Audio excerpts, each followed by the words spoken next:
नमस्कार. आज मी अण्णाभाऊ साठे यांच्याविषयी बोलणार आहे. अण्णाभाऊ साठे हे एक लेखक, लोककवी आणि समाजसुधारक होते. त्यांचे खरे नाव तुकाराम भाऊराव साठे असे होते. त्यांचा जन्म 1 ऑगस्ट 1920 रोजी सांगली जिल्ह्यातील वाटेगाव या गावी झाला. अण्णाभाऊ साठे हे शिकलेले नव्हते. फक्त 1.5 दिवस शाळा शिकणाऱ्या अण्णाभाऊंनी 35 मराठी कादंबऱ्या लिहिल्या. एवढे मी माझे भाषण समजतो. जय हिंद, जय भारत. धन्यवाद. मी आज अण्णाभाऊ साठे यांच्याविषयी 2 शब्द बोलणार आहे. मेहनत की राहों पे चलते हैं हम, मेहनत की राहों पे चलते हैं हम, संग्राम के योद्धा है हम, संग्राम के योद्धा है हम. धरती से आसमान तक हमारे ही किस्से हैं, धरती से आसमान तक हमारे ही किस्से हैं. साहित्य क्षेत्रात नाव त्यांचे मोठे असे आमचे लोकशाहीर अण्णाभाऊ साठे. जय हिंद, जय महाराष्ट्र. समाजात जगण्यासाठी दिले त्यांनी अभिमानाचे स्थान, समाजात जगण्यासाठी दिले त्यांनी अभिमानाचे स्थान. साहित्य आणि लोककलेतून केला समाजाचा पुनर्निर्माण, केला समाजाचा पुनर्निर्माण. अशा लोकशाहीर अण्णाभाऊ साठे यांची आज जयंती. त्यांनी आपले विचार, कार्य व प्रतिमा यातून लोककलेला प्रतिष्ठा प्राप्त करून दिली आणि वंचितांच्या व्यथा प्रभावीपणे मांडल्या. असे थोर व्यक्तिमत्व म्हणजे अण्णाभाऊ साठे. बहुजनाची आड साहित्याची मान. अण्णाभाऊची लेखणी आहे जगात देखणी, अण्णाभाऊची लेखणी आहे जगात देखणी. 1.5 दिवस शाळा शिकलेल्या अण्णाभाऊंनी साहित्य क्षेत्रात प्रचंड कामगिरी केली. खूप छान गाणं.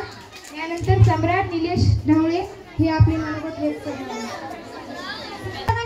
दिले त्यांनी अभिमानाचे स्थान. साहित्य आणि लोककलेतून केला समाजाचा पूर्णनिर्माण, साहित्य आणि लोककलेतून केला समाजाचा पूर्णनिर्माण. सन्माननीय व्यासपीठ, वंदनीय गुरु वर्ग, माझे मित्र मैत्रिणी, सर्वांना माझा नमस्कार. सर्वप्रथम सर्वांना लोकशाही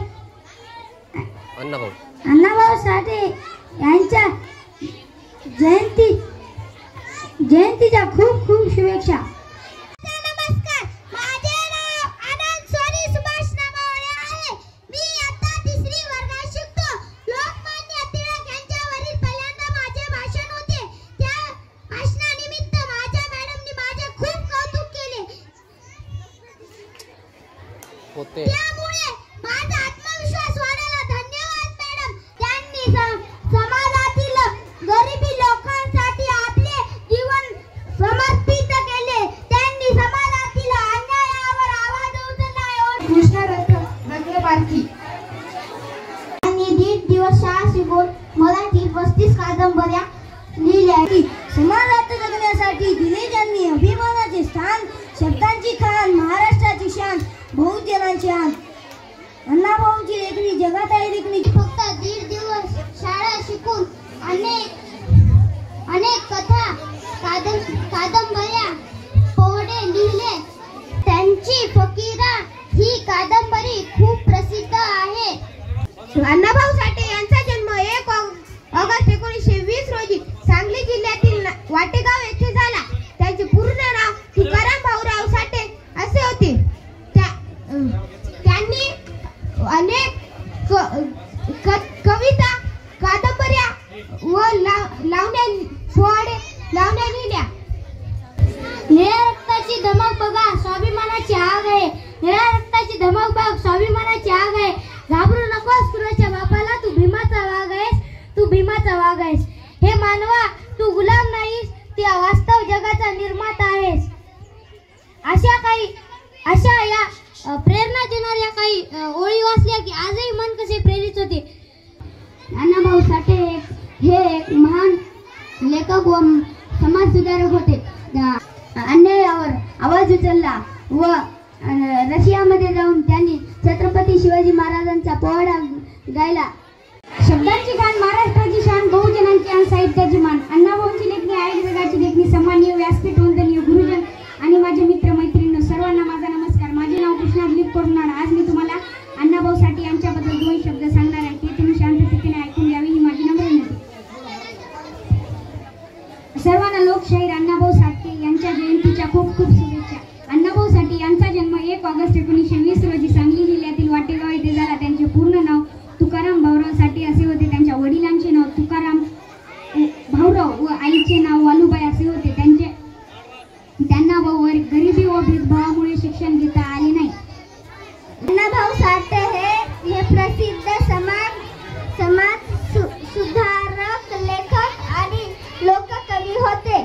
त्यांचा जन्म 1 ऑगस्ट 1920 रोजी सांगली जिल्ह्यातील वाटेगाव येथे झाला.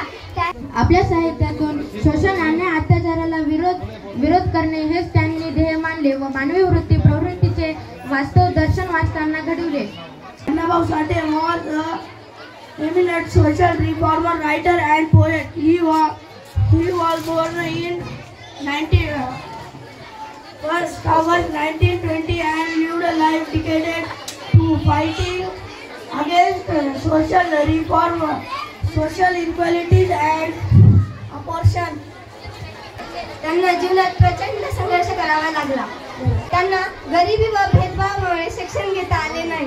तरी पण त्यांनी साहित्य क्षेत्रात प्रचंड कामगिरी केली. अण्णाभाऊ साठे यांची जयंती. ते एक थोर समाज सुधारक, लेखक व क्रांतिकारक होते. सगळे विद्यार्थ्यांसाठी स्काउट गाईड क्लॅप्स गो.